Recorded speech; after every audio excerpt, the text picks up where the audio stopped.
tardes, amigos de Punto de Corte. Bienvenidos a su programa Desencadenados, el espacio donde ustedes y yo analizamos la situación de derechos humanos en el país contado por sus víctimas familiares y organizaciones no gubernamentales. Recuerden, tienen a su disposición nuestro portal web Punto de Corte para ampliar toda la información y también se pueden suscribir a nuestro canal de YouTube Punto de Corte TV.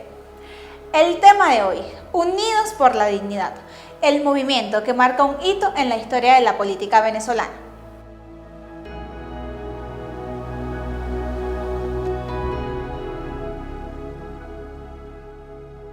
En los últimos años, la política venezolana ha enfrentado grandes cambios. Sin embargo, pareciera que la estrategia de la oposición no es suficiente para devolverles ese protagonismo del que gozaron en el año 2015.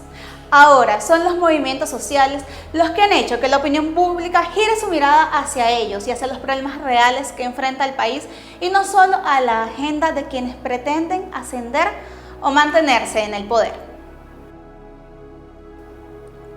Se acercan las elecciones presidenciales y los partidos políticos ya comenzaron a elegir quiénes serán los candidatos que se medirán en las primarias de un sector de la oposición. Sin embargo, algunos han decidido no sumarse a los comicios internos que se tiene previsto realizar el G4 y las otras toldas para convertirse en candidatos independientes. Tal es el caso de la comunidad LGBTIQ+, quien recientemente expresó su intención de conformar un movimiento político que lleva por nombre Unidos por la Dignidad. Dicho movimiento marca un hito en la historia de la política venezolana, no solo por ser el primero donde sus integrantes son representantes de la comunidad, también porque a diferencia de los partidos tradicionales que se enfocan en un cambio político, este movimiento pretende hacer frente a la discriminación y ser un espacio para que las personas en situación de vulnerabilidad alcen sus voces y hagan valer sus derechos. Veremos en los próximos años un cambio en la sociedad venezolana, donde prevalezca la diversidad, el respeto y la inclusión.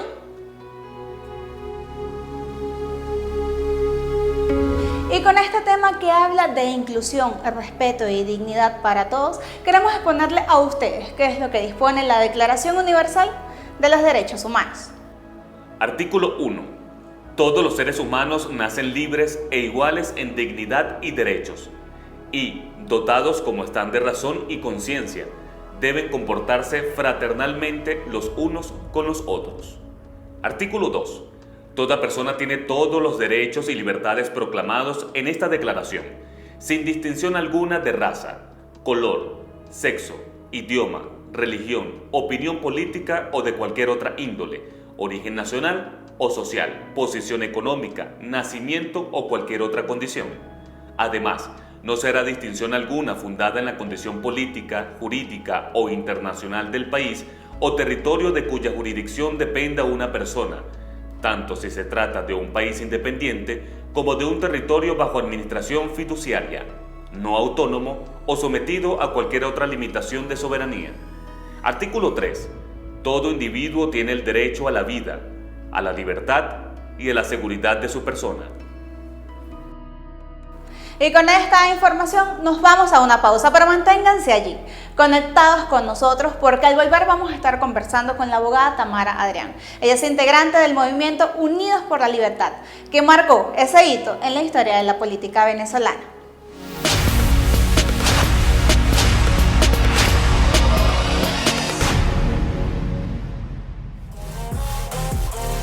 Punto Internacional es un programa de corte informativo y de análisis que pretende discernir los acontecimientos internacionales y su impacto en la dinámica nacional, en un mundo globalizado y donde la información trasciende fronteras. Los invito todos los lunes a las 3 de la tarde para que sintonicen Punto de Corte y Punto de Corte Televisión y se informen sobre lo que sucede en el mundo, en nuestra región y su impacto en nuestro país.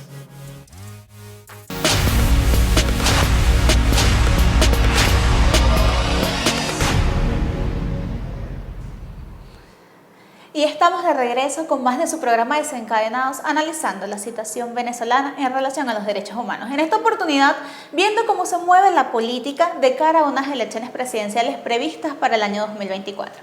Y ya tenemos con nosotros a la abogada Tamara Adrián, ella es integrante del movimiento Unidos por la Dignidad. Gracias por estar con nosotros. Muchísimas gracias por esta invitación. Doctora Adrián, queremos preguntarle inicialmente cómo surge Unidos por la Dignidad.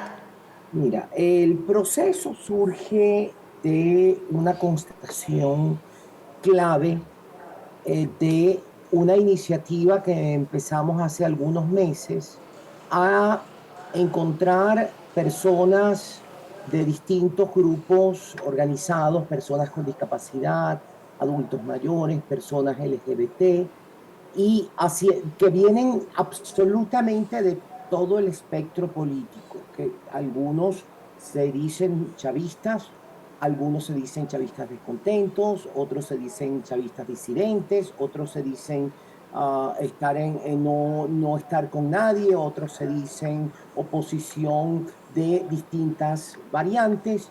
Y cuando se hace el ejercicio de base, la gente se da cuenta de lo que ya sabíamos, pero que queríamos que la gente se diera cuenta de primera mano, y es que en estos momentos de debacle hay más, mucho más, es lo que nos une que lo que nos divide. Y a partir de ahí, entonces, empezamos a pensar en la necesidad de proponer algo distinto, algo que fuese con todos, por todos y para todos, porque el pecado original que hemos tenido en los últimos 60 años ha sido que primero un grupo empezó a gobernar con un grupo, para un grupo, por un grupo, desde un grupo, y dejó a los otros por fuera, y luego vino otro grupo, con un grupo, para un grupo, por un grupo, y dejó a los otros afuera. Cuando tú dejas a la mitad del país o más afuera, empiezan las tensiones que hemos estado viviendo y sobre todo las fallas y los colapsos que hemos vivido sucesivamente, el de ahora sin parangón con ningún otro que se pueda tener en el conocimiento de la historia de Venezuela. Entonces aclaremos aquí, doctora Adrián. Unidos por la Dignidad, más que un movimiento, se convierte en una plataforma que integra a todos, no solo a miembros de la comunidad LGTBIQ+, ¿correcto?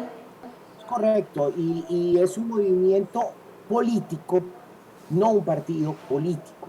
Y la razón es la siguiente: un partido político tiene necesariamente una ideología, una jerarquía y sobre todo una necesidad de seguir ciertos parámetros. Acá lo que queremos es que se diseñe un programa político que se ha diseñado con tres vertientes: máximo desarrollo económico, máxima inclusión social y máximo respeto de los derechos humanos. En eso estamos todas y todos de acuerdo. ¿Cuáles serían las propuestas concretas? Y a partir de ahí, entonces, entramos en el plan económico concreto, que incluye el máximo desarrollo económico, pero para lograr eso necesitamos la reinstitucionalización del país, el reconocimiento del Estado de Derecho, los servicios públicos, y a partir de ahí las discusiones que tenemos necesariamente que dar como país. Pueden eventualmente puede mantenerse el monopolio del Estado sobre la industria y el comercio de los hidrocarburos. ¿Es salvable PDVSA en las condiciones actuales? ¿Qué podemos hacer con las empresas básicas de Guayana? ¿Qué debemos hacer con las empresas estatizadas, nacionalizadas o incautadas? ¿Qué podemos hacer para captar nuevas inversiones? Y todo eso pasa por estos tres elementos que decíamos antes: Estado de Derecho, servicios públicos y reglas claras. Esa desde el punto de vista económico. Desde el punto de vista de inclusión social, hemos visto que 6,5 millones de venezolanos por lo menos han salido de nuestras fronteras, y que nos ha dejado un inmenso vacío aquí, porque el 90% prácticamente de esa masa tiene entre 20 y 45 años, es decir, es la edad más productiva del ser humano. Entonces tenemos que encontrar la medida para lograr que quienes están acá nunca sean dejados atrás. Eso significa inclusión social, eso significa eliminación de barreras de género, barreras por discapacidad, establecer, por ejemplo, algunas medidas para poder incorporar a aquellas personas que no han tenido la oportunidad de formarse en una formación que pueda ayudarles a incorporarse en este nuevo mercado de trabajo, y el máximo respeto de los derechos humanos. Si hay algo que todas las personas tienen en común para decir, es que en Venezuela no se respetan los derechos humanos de nadie, y especialmente de algunos grupos marginados, como la población LGBTI, como las personas con discapacidad, como los adultos mayores e inclusive niños, niñas y adolescentes. Entonces tenemos que crear ese plan de respeto máximo de derechos humanos, lo cual está asociado a la institucionalización. ¿Cree que Venezuela, que tradicionalmente ha sido muy conservadora, está preparada para abrir y dar paso a un movimiento como este? Mira, es importante y es necesario hablar de este tema. Fíjate que estamos innovando hasta el punto de que no hay sino algo medio parecido a esto en el movimiento que apoyó a Macron para llegar a la presidencia de la República en Francia. ¿Qué es lo que hemos notado? Que todos los estudios de opinión demuestran que hay dos sectores, uno en un extremo y otro en otro extremo, que no quieren nada con el otro. Pero que está la amplia mayoría, por lo menos el 80% de la población venezolana, que está ávida de una salida para reconocerse como los venezolanos que quedamos en este país. De los 30 millones que éramos, si han salido 6 millones y medio, 7 millones, quedamos apenas 23, 24 millones, es decir, una población similar a la que teníamos a comienzos de los años 70. Por lo que debemos enfocar esta acción política justamente hacia los niveles de integración, de reconocimiento del otro. Aquello que decía al comienzo, es mucho más lo que nos une que lo que nos divide. ¿Qué es lo que nos une? El empobrecimiento colectivo. Quienes estamos empobrecidos no es un grupo, es otro, somos todos y todas, con excepción de un 5% que sabemos que están en esa posición donde sacaron dinero indebido, o a lo mejor en algunos casos mínimos, dinero realmente de producto de algún trabajo. Pero en líneas generales nos une el empobrecimiento, nos une el desencanto, nos une el descreimiento en la política, nos une el no ver una salida, nos une el desasosiego de no entender cómo vamos a sobrevivir en este país si no cambian las circunstancias. Y si nos unimos, podemos cambiar ese estado de cosas. Venezuela ahorita está enfocada mucho en las elecciones presidenciales, pero lo que usted me comenta, veo que es un proyecto que va mucho más allá de unas elecciones presidenciales que sin duda son importantes para un país. También son la conformación de movimientos como este, donde permitan la inclusión, la integración de personas en condición de vulnerabilidad y que más allá de incluirlos en los partidos tradicionales donde de por sí tienen una participación, no suele ser tan protagónica como lo que ustedes están planteando. Entonces, ¿ustedes creen que este es el primer paso, Unidos por la Dignidad es el primer paso para recuperar esos espacios de poder, no en la política venezolana, sino en esa lucha por los derechos sociales, el de respeto a los derechos humanos que hace tanta falta en el país? Te respondería primero hablando de la situación internacional. Si tú ves la política global, vas a darte cuenta de que el mundo entero está en una crisis de la democracia. ¿Por qué? Porque partidos de extrema derecha o partidos de extrema izquierda han destruido muchas veces la democracia en nombre de la democracia. Se pliegan a las reglas democráticas cuando creen que pueden ganar y destruyen la democracia cuando sienten que van a perder. Y esto ha venido afectando alrededor de al menos 70 países del mundo. Hasta hasta este momento. Es una crisis global de la democracia. Venezuela no es una isla. En Venezuela quizás es uno de los ejemplos más terribles, más dramáticos, porque de alguna forma estábamos en el piso 100 del desarrollo económico y social, y en solo 7, 8 años caímos al piso 20. Es decir, nuestro Producto Interno Bruto es hoy similar al de los años 30. Y puesto en términos relativos, estamos hoy entre Haití y Honduras, mucho más cerca de muchos de los países africanos más pobres. De tal manera de que el reto es un reto que no puede ser enfocado desde una perspectiva excluyente, sino desde una perspectiva incluyente.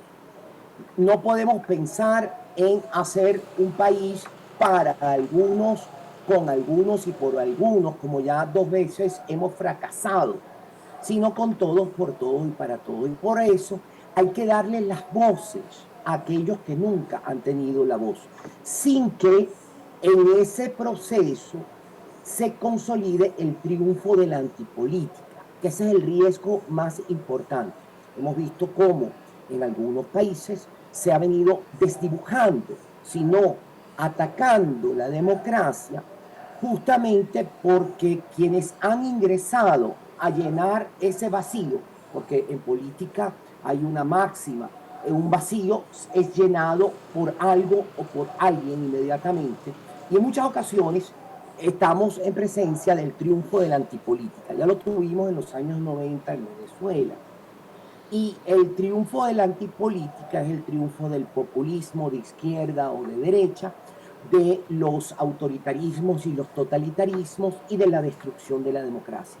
Y sí, entonces, para concretar con tu pregunta, el plan es reestablecer la democracia en Venezuela, donde podamos reencontrarnos, donde podamos discutir de esos temas que no se ha discutido en Venezuela. Y claro que estamos preparados emocionalmente para el pasar la página. ¿En qué es lo que no estamos preparados? En que en 20 años no hemos podido hablar de los temas del siglo XXI. Hoy en día, por ejemplo, casi todas estas medidas de inclusión de todas estas minorías se han logrado. Y inclusive minorías, hablamos de minorías que son mayorías numéricas, por ejemplo las mujeres, la brecha de género y todo lo demás. Los movimientos de mujeres tienen una función importantísima dentro de la propuesta que nosotros estamos viendo. Pero si nosotros no consideramos que las mujeres son minoría política, aunque mayoría numérica, no podemos encontrarnos con esas soluciones que debemos dar. Y estas discusiones que debemos tener, que no hemos tenido. Y no hemos tenido porque nos enfrascamos en una disyuntiva del siglo XIX entre capitalismo y socialismo, y ya hemos visto las consecuencias desde el punto de vista político. Entonces, hoy en día, la presencia de una opción que permita reencontrarnos, vernos en nuestra diferencia y reconociendo esas diferencias, no obstante, proponer una acción política común, creo que es algo que no se había intentado en ninguna parte del mundo. Y para concluir, es verdad que en el mundo contemporáneo muchos de los temas que nosotros no hemos podido hablar están absolutamente superados. Por ejemplo, matrimonio igualitario existe en la región, en México, Costa Rica, Colombia, Ecuador, Brasil, Uruguay, Argentina, Chile. El reconocimiento de la identidad de las personas trans en todos esos países más, en Bolivia, en Perú y en las islas, algunas islas del Caribe, de tal manera de que sí. Y entonces la pregunta es que, por ejemplo, Colombia o Brasil o México o Argentina son más desarrollados que nosotros. No, simplemente que se les dio espacio para discutir de aquellos temas que si no se discuten, lo mismo hubiera pasado, por ejemplo, y pasó en el siglo XIX con la abolición de la esclavitud. Estaban los que estaban en contra de la abolición de la esclavitud y estaban los que estaban a favor. O, por ejemplo, en el siglo XX con el derecho a voto a la mujer y la igualdad de derechos de la mujer. Estaban los que estaban absolutamente en contra del derecho a voto a la mujer, y estaban los que estaban a favor, y estaban los indiferentes. Pero las discusiones empezaron a darse, porque tienen que darse socialmente cuando hay limitaciones al ejercicio de derechos por parte de determinadas personas que son ciudadanos de segunda clase. Es necesario dar esa discusión y entender cómo aquellas justificaciones tradicionales están basadas generalmente en prejuicios y en discriminación. Y cuando tú lo entiendes así, te conviertes en parte de la solución y no en parte del problema. Y era lo que usted nos comentaba en una oportunidad pasada, que el reconocimiento de los derechos de alguien no le quita los derechos a las personas que ya lo tienen. Entonces es importante, como usted dice, hablar de estos temas. Sin embargo, ya Unidos por la Dignidad tiene una traba, que es el retardo procesal existente en Venezuela. Ustedes registraron, hicieron el registro ante el CNE. ¿Han recibido alguna respuesta favorable en este caso? Ayer el CNE sacó una normativa sobre las denominaciones provisionales. Esa es otra que vamos a cumplir, la denominación provisional. Pero sí, efectivamente entendemos que el Consejo Nacional Electoral tiene más de 4 años de retardo en no haber procesado ninguna de las más de 100 solicitudes de movimientos políticos y de partidos políticos que habían pedido pasar a una fase de legitimación. Entonces, el reto es, por supuesto, que la democracia no puede construirse sin partidos políticos, y si el Consejo Nacional Electoral se convierte en la traba para que existan esos partidos políticos, junto con otras trabas que conocemos, como la judicialización de partidos, etcétera, etcétera, simplemente no puede haber democracia. Pero siempre habrá opciones. Siempre hay la posibilidad de crear coaliciones, de crear alianzas, en caso de que el Consejo Nacional Electoral no avance en este proceso. Lo que sí es que estamos preparadas y preparados ya en los 23 estados y en el Distrito Capital para hacer ese proceso de recolección de firmas. Tenemos promotores en 23 estados y en más de la mitad de los municipios en casi todos estos, sobre todo en las regiones más pobladas, pero inclusive en Delta Macuro tenemos nuestros 5 promotores. En el Bajo Apure tenemos nuestros 5 promotores. En el estado Amazonas tenemos nuestros 5 promotores. De tal manera de que estamos muy satisfechos por esta alianza, porque ha empezado a dar unos frutos muy rápidamente, y creo que esto que hemos podido hacer en apenas algunos meses no había podido ser hecho por muchos de los partidos políticos en años y años que tienen. En medio de estas alternativas que nos menciona, en caso de que este proceso no avance, esperamos que el proceso sea muy favorable para ustedes, ¿cuáles serían estas alianzas que tienen pensado, con cuáles partidos podría unirse Unidos por la Dignidad? El primer requisito es que apoyen todas las causas de nuestras organizaciones miembros. Es decir, las reivindicaciones de los grupos feministas, las reivindicaciones de los grupos LGBT, de las personas con discapacidad, de los adultos mayores con relación a sus pensiones y a su dignidad y el acceso a la salud, de los trabajadores, sobre todo trabajadores del sector público, con relación a sus sueldos y a sus mejoras, de los sindicatos con relación al desconocimiento de los derechos sindicales, de las mujeres en general con relación a la brecha de género, y así sucesivamente. Es decir, tiene que ser un partido o varios partidos o una coalición de partidos que tenga esa visión de encontrar que el mundo ha cambiado y que no es un imaginario de crear un mundo de la nada, sino simplemente de hacer que aquellos que están ahí, pero que están excluidos de alguna forma, puedan incluirse efectivamente en el desarrollo social y llevar a cabo su máxima potencialidad. Si nosotros logramos eso, podemos llenar parte de esa brecha que han dejado estos 6 millones y medio, 7 millones de venezolanos, según las últimas cifras de la ONU, que han dejado nuestra frontera. Algunos de ellos regresarán si logramos restablecer la democracia y esta libertad que estamos pensando debe partir de la participación de todas y todos en todos los procesos electorales, porque el gran problema es que todas estas personas que yo he mencionado tienen un profundo descreimiento en el proceso político y en la política. Y piensan o sienten que alguien toma su voz para manipularlos. Acá la propuesta es que cada quien tenga su voz política y pueda ejercer su voz dentro de la política con reivindicaciones propias. Una de las cosas que hemos innovado más en nuestro movimiento ha sido lo siguiente. Creemos que las reivindicaciones que se llaman contrahegemónicas, es decir, aquellas que están en contra del status quo tradicional, deben ser propuestas por aquellas personas afectadas directamente. Vamos a ponerlo así. Yo no soy una persona con discapacidad.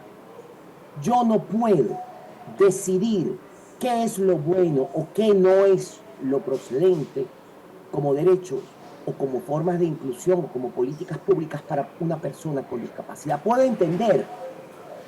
Martin Luther King tenía una expresión muy importante cuando hablaba de las reivindicaciones de los afrodescendientes en los Estados Unidos en los años 60 y cuando tenía muchos blancos que se unían al movimiento de reivindicación de derechos iguales.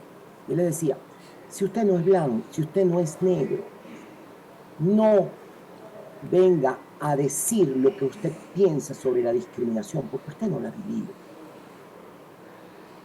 Lo que sí puede hacer es acompañar nuestro discurso. Entonces él decía algo así como lo siguiente: no hables en lugar de mí, acompaña mi discurso. Creo que la máxima forma de entender las diversidades, por un lado, y de reconocer que solamente aquellas personas que sufren esa situación o esa condición pueden eventualmente tener una visión clara sobre cómo se les ha afectado. Y los demás seamos aliados, no los que decidimos en lugar de, sino quienes acompañamos a las personas. Creo que esto es innovador en el sistema político venezolano y en el sistema político mundial. Hemos creído que es necesario pensar fuera de la caja y proponer algo totalmente fuera de la caja. Y esto es parte de ese pensamiento fuera de la caja. No quiero finalizar el programa sin preguntarle antes, ¿cuál es la hoja de ruta que tienen planteada Unidos por la Dignidad en las próximas semanas? Okay. Muy importante eso. Reuniones y más reuniones con la gente, por la gente, con la gente, en espacios públicos, en espacios privados, en haciéndole ver qué es este movimiento, que es diferente de cualquier otra cosa que se haya planteado en Venezuela. Insisto, no es un partido político, es un movimiento político de inclusión, es un movimiento de movimientos. Y por eso muchas veces la gente no lo entiende. Hay que explicarle qué es. Hay que enamorarlo para que pueda incluirse en este movimiento. Y eso está en la hoja de ruta en los próximos días. Vamos a tener una juramentación general de promotores, de distintos promotores para el día 30, si todo va bien, sobre todo la recolección de los fondos necesarios para que esto pueda lograrse. Somos pobres y no hemos tenido todavía los financiamientos que puedan llevarnos a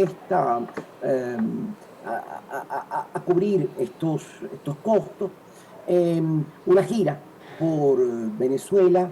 Es importante llegar a todos los sitios donde ya hay grupos promotores, hablar de nuevo con la gente. Tenemos una hoja de ruta para el mes de octubre que incluye entonces esas giras. Y para el mes de noviembre tenemos pensado ya encontrarnos para una asamblea fundacional, siempre que consigamos los fondos para eso, que nos lleve a aprobar los estatutos que eventualmente vamos a presentar ante el Consejo Nacional Electoral. Mientras tanto, estamos reuniéndonos con distintas personas que se han candidateado a la elección a las primarias, de forma tal de ver sus posiciones sobre todos los temas que aquellos afiliados y aquellas personas simpatizantes han manifestado. Y ver si alguno de ellos puede, o alguna de ellas puede ser esa persona a quien se respalde, o eventualmente pensar en otras alternativas. Hablan de respaldo, pero entonces quiere decir que Unidos por la Dignidad por ahora no piensa no pretende ser o lanzar un candidato a las elecciones presidenciales de 2024. Nada está descartado. Nada está descartado. Muchísimas gracias, doctora Adrián. Estábamos conversando con Tamara Adrián. Ella es miembro del movimiento Unidos por la Dignidad, que pretende ser un movimiento de movimientos y dar voz a aquellos que no se sienten representados actualmente por los partidos tradicionales. Gracias por estar nuevamente con nosotros. Y gracias a ustedes por acompañarnos una vez más en su programa Desencadenados, este espacio donde visibilizamos la situación de derechos humanos en el país, contado por sus víctimas, familiares y organizaciones no gubernamentales. Soy Mayber Pinto y me despido hasta una próxima oportunidad.